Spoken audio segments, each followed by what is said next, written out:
ಘಟನೆಗಳನ್ನು ನೋಡಿದಾಗ ಈ ಹಿಂದೆ ಸಿದ್ದರಾಮಯ್ಯನವರು ಮುಖ್ಯಮಂತ್ರಿ ಆಗಿದ್ದಾಗ ನಡೆದಂಥ ಸರಣಿ ಘಟನೆಗಳು ಹಾಗೂ ಅವರು ಎರಡನೇ ಸಾರಿ ಮುಖ್ಯಮಂತ್ರಿ ಆದ ನಂತರ ಕಳೆದ 1.5 ವರ್ಷದಿಂದ ನಡೀತಾ ಇರುವಂತಹ ಸಮಾಜಘಾತುಕ ಪೈಶಾಚಿಕ ಕೃತ್ಯಗಳನ್ನು ನೋಡಿದರೆ ಭವಿಷ್ಯದಲ್ಲಿ ಏನು ಕಾದಿದೆ, ಎಂಥ ಪರಿಸ್ಥಿತಿ ನಿರ್ಮಾಣವಾಗಬಹುದು, ಯಾವ ರೀತಿ ಸನ್ನಿವೇಶ ಸೃಷ್ಟಿಯಾಗ್ತಿದೆ ಅನ್ನೋದ್ರ ಬಗ್ಗೆ ನಮ್ಮೆಲ್ಲರಿಗೂ ಕೂಡ ಒಂದು ಸ್ಪಷ್ಟ ಚಿತ್ರಣ ಬಂದಿದೆ. ನಾನು ಈ ಸಂದರ್ಭದಲ್ಲಿ ಒಂದು ಮಾತನ್ನು ಸ್ಪಷ್ಟವಾಗಿ ಹೇಳಲಿಕ್ಕೆ ಬಯಸ್ತೀನಿ. ಸಿದ್ದರಾಮಯ್ಯನವರ ಆಡಳಿತ ಇದೇ ರೀತಿ ಮುಂದುವರಿತು ಅಂತಂದರೆ ರಾಜ್ಯದಲ್ಲಿ ಯಾವ ರೀತಿ ಪರಿಸ್ಥಿತಿ ಸೃಷ್ಟಿಯಾಗುತ್ತೆ ಅಂದರೆ, ಕಾಂಗ್ರೆಸ್ ಪಕ್ಷ ಅದು ಸ್ವಾತಂತ್ರ್ಯ ನಂತರ ರಾಜಕೀಯ ಪಕ್ಷವಾಗಿ ರೂಪಾಂತರಗೊಂಡ ನಂತರ 1952ರಲ್ಲಿ ನಡೆದಂಥ ಮೊದಲನೇ ಲೋಕಸಭಾ ಚುನಾವಣೆ ಸಂದರ್ಭದಲ್ಲಿ ಪಕ್ಷದ ಚಿಹ್ನೆಯಾಗಿ ಗಾಂಧೀಜಿಯವರ ಮೇಲ್ಪಂಕ್ತಿಯ ಕಾರಣಕ್ಕೆ ಜೋಡೆತ್ತುಗಳನ್ನು ಚಿಹ್ನೆ ಆಗಿ ಪಡ್ಕೊಂಡಿತ್ತು. ತದನಂತರ ಕಾಂಗ್ರೆಸ್ಸು 1969 ನಂತರ ಒಡೆದು ಇಬ್ಬಾಗವಾದ ನಂತರ ಇವತ್ತು ಕಾಂಗ್ರೆಸ್ಸಿನ ಅಧಿನಾಯಕಿಯಾಗಿರುವ ಸೋನಿಯಾ ಗಾಂಧಿಯವರ ಅತ್ತೆ ಇಂದಿರಾ ಗಾಂಧಿಯವರು ಇಂದಿರಾ ಕಾಂಗ್ರೆಸ್ ಅಂತ ಹೇಳ್ಬಿಟ್ಟು ಕಾಂಗ್ರೆಸ್ ಆರ್ ಅಂತ ಹೇಳಿಬಿಟ್ಟು ಪ್ರತ್ಯೇಕವಾದಂಥ ಪಕ್ಷವನ್ನು ಸ್ಥಾಪನೆ ಮಾಡಿದ ನಂತರ ಜೋಡೆತ್ತು ಹೋಗಿ ಹಸುವಿನ ಕೆತ್ತಲನ್ನು ಕುಡಿತಾ ಇರುವಂಥ ಕರುವಿನ ಚಿತ್ರವನ್ನು ಪಕ್ಷದ ಚಿಹ್ನೆಯಾಗಿ ಪಡ್ಕೊಂಡ್ರು. ಆದರೆ ಇವತ್ತು ಸಿದ್ದರಾಮಯ್ಯನವರು, ಅದರಲ್ಲೂ ವಿಶೇಷವಾಗಿ ಅವರು ಈ ಮುಸಲ್ಮಾನರ ಓಲೈಕೆ ಮಾಡ್ತಿರೋಂಥದ್ದನ್ನು ನೋಡಿದರೆ, ಒಂದು ವೇಳೆ ಸಿದ್ದರಾಮಯ್ಯನವರು ಇನ್ನೇನು ಸದ್ಯದ್ರಲ್ಲಿ ಮುಖ್ಯಮಂತ್ರಿ ಸ್ಥಾನದಿಂದ ಇಳಿಸಿ ಅವ್ರನ್ನೇನಾದ್ರೂ ಕೂಡ ಖರ್ಗೆ ಅವರ ಸ್ಥಾನಕ್ಕೆ AICC ಅಧ್ಯಕ್ಷರನ್ನಾಗಿ ಏನಾದ್ರು ಮಾಡಿದರೆ, ಅಥವಾ ಅವರನ್ನು ಯಾವುದೇ ಸ್ಥಾನ ಕೊಡದಲ್ಲೇ ಅವ್ರನ್ನ ಮುಖ್ಯಮಂತ್ರಿ ಸ್ಥಾನದಿಂದ ಇಳಿಸೋಕೆ ಹೋದರೆ ಖಂಡಿತ ಅವರು ಕಾಂಗ್ರೆಸ್ಸನ್ನು ಇಬ್ಬಾಗ ಮಾಡ್ತಾರೆ. ಆವಾಗ ಈ ಸಿದ್ದರಾಮಯ್ಯನವರ ಓಲೈಕೆ ಮತ್ತು ತುಷ್ಟೀಕರಣವನ್ನು ನೋಡಿದರೆ, ಒಂದಕ್ಕೆ ಇಂದಿರಾ ಗಾಂಧಿಯವರ ಕಾಲದಲ್ಲಿ ಹಸುವಿನ ಕೆತ್ತಲು ಕುಡಿತಾ ಇರುವಂಥ ಕರುವಿನ ಚಿತ್ರವನ್ನು ಅವರು ಚಿಹ್ನೆಯಾಗಿ ಮಾಡ್ಕೊಂಡಿದ್ರು.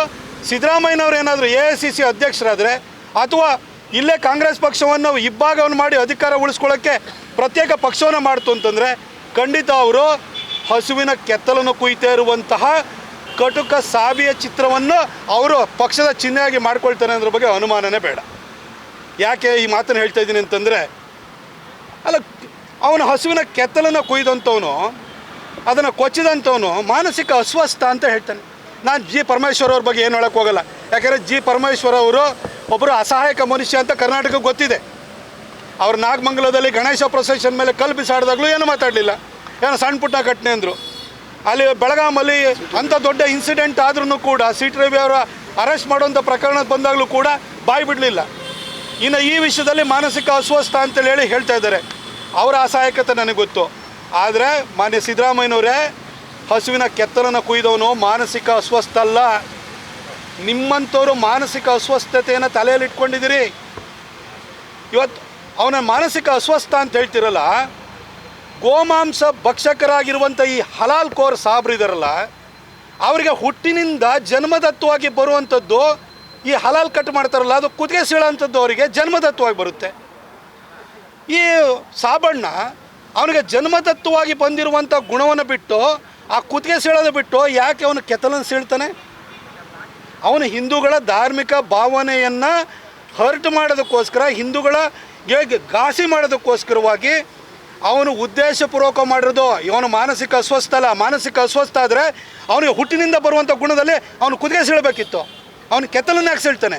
ಅವನು ಮಾನಸಿಕ ಅಸ್ವಸ್ಥ ಅಲ್ಲ. ಸಿದ್ದರಾಮಯ್ಯನವರೇ, ಇವತ್ತು ನೀವು ಅಧಿಕಾರಕ್ಕೋಸ್ಕರ ಮುಸಲ್ಮಾನರ ಓಲೈಕೆಗೆ ತುಷ್ಟೀಕರಣಕ್ಕೆ ಇಳಿದು ಇಂಥವ್ರನ್ನೆಲ್ಲ ಸಾಕಿದಿರಿ ನೀವು. ಈ ಹಿಂದೆನೂ ಕೂಡ ಇದೇ ತೀರ್ಥಹಳ್ಳಿನಲ್ಲಿ ಒಬ್ಬ ದನಗಳನ್ನು ಎನ್ಕೌಂಟರ್ ಮಾಡಿದಂಥ ಪೊಲೀಸ್ ಪೇದೆಗೆ ನೀವು ಸಸ್ಪೆನ್ಷನ್ ಭಾಗ್ಯ, ಆ ದನಗಳಿಗೆ ಪರಿಹಾರವನ್ನು ಕೊಟ್ಟಿದ್ದಂಥವ್ರು. ಇವತ್ತು ನಿಮ್ಮ ಆಡಳಿತದಲ್ಲಿ ಇಂಥ ಘಟನೆಗಳು ನಡೀತಾ ಇದೆ ಅಂತಂದರೆ, ಮುಂದೆ ಈ ರಾಜ್ಯದಲ್ಲಿ ನೀವು ತಾಲಿಬಾನಿ ಸರ್ಕಾರವನ್ನು, ಆಡಳಿತವನ್ನು ಸ್ಥಾಪನೆ ಮಾಡೋದು ಭಾಳ ಸ್ಪಷ್ಟವಾಗಿ ಗೋಚರಿಸ್ತಿದೆ. ಈ ಕರ್ನಾಟಕದ ಹಿತದೃಷ್ಟಿಯಿಂದ, ಹಿಂದೂಗಳ ರಕ್ಷಣೆಯ ಹಿತದೃಷ್ಟಿಯಿಂದ ಈ ದರಿದ್ರ ಕಾಂಗ್ರೆಸ್ ಸರ್ಕಾರ, ಸಿದ್ದರಾಮಯ್ಯನವರ ಸರ್ಕಾರ ಆದಷ್ಟು ಬೇಗ ತೊಲಗುವಂಥದ್ದು ಭಾಳ ಒಳ್ಳೆಯದು.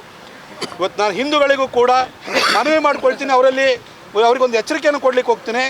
ಇದು ಹಸುವಿನ ಕೆತ್ತಲು ಕುಯ್ದಿರೋಂಥ ವಿಚಾರ ಅಲ್ಲ. ಇದು ಹಿಂದೂಗಳ ಭಾವನೆಗಳಿಗೆ ಕೊಡಲೇಟು ಹಾಕ್ತಾ ಇರುವಂಥ ಪ್ರಕರಣ.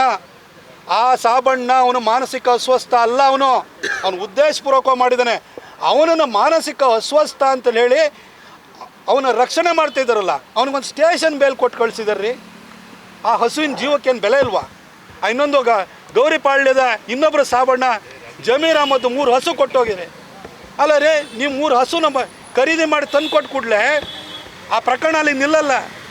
ಹಸುವಿನ ಕೆತ್ತಲು ಕುಯ್ದಿದಾರಲ್ಲ, ಆ ಹಸುವಿಗೆ ನೋವಾಗಿಲ್ವಾ? ಅದನ್ನು ನಾವು ಮಾತೆ ಅಂತ ನಾವು ಪೂಜಿಸ್ತೀವಲ್ವ, ನಮ್ಮ ಭಾವನೆಗಳಿಗೆ ಘಾಸಿ ಆಗಿಲ್ವಾ? ಆ ಸಾಬಣ್ಣ ಮಾಡಿ ತಪ್ಪು ಅಂತ ಯಾವತ್ತಾರು ಹೇಳಿದ್ರಿ ನೀವು? ಅವನಿಗೆ ಶಿಕ್ಷೆ ಕೊಡೋವಂಥದ್ರ ಬಗ್ಗೆ ನೀವು ಯೋಚನೆ ಮಾಡಿದ್ರಾ? ಒಂದು ಸಿ.ಟಿ. ರವಿ ಅವರು ಏನೋ ಅಂದರು ಅಂತೇಳಿ ಒಂದು ವಿಚಾರಕ್ಕೆ ಅದನ್ನೇ ಅವ್ರನ್ನ ಇಡೀ ಊರೆಲ್ಲ ಸುತ್ತಿಸಿರಿ, ಅವ್ರಿಗೆ ಕೊಡಬಾರ್ದು ಕಷ್ಟವನ್ನೆಲ್ಲ ಕೊಟ್ರಿ. ಆದರೆ ಇವತ್ತು ಹಸುವಿನ ಕೆತ್ತಲು ಕುಯ್ದಿರೋನ್ನ ಸ್ಟೇಷನ್ ಬೇಲ್ ಕೊಟ್ಟು ಕಳಿಸ್ತೀರಾ? ನೀವು ಯಾರೊಂದು ರಕ್ಷಣೆಯನ್ನು ಮಾಡ್ತಾಯಿದ್ದೀರಿ? ನೀವು ಈ ರಾಜ್ಯ ಜನತೆಗೆ ಭಾಳ ಸ್ಪಷ್ಟವಾಗಿದೆ. ಈ ಒಬ್ಬ ಜಮೀರ್ ಅಹಮದ್ ಅವರಂಥ ಅಡ್ವೈಸರ್ನ ಇಟ್ಕೊಂಡು ಆಡಳಿತ ನಡೆತಿರುವಂಥ ಸಿದ್ದರಾಮಯ್ಯನವರ ಈ ಒಂದು ಸರ್ಕಾರದಲ್ಲಿ ಹಿಂದೂಗಳಿಗಾಗಲಿ ಅಧಿಕಾರಿಗಳಿಗಾಗಲಿ ಯಾರಿಗೂ ರಕ್ಷಣೆ ಇಲ್ಲ ಅನ್ನೋದು ಭಾಳ ಸ್ಪಷ್ಟವಾಗ್ತಾಯಿದೆ.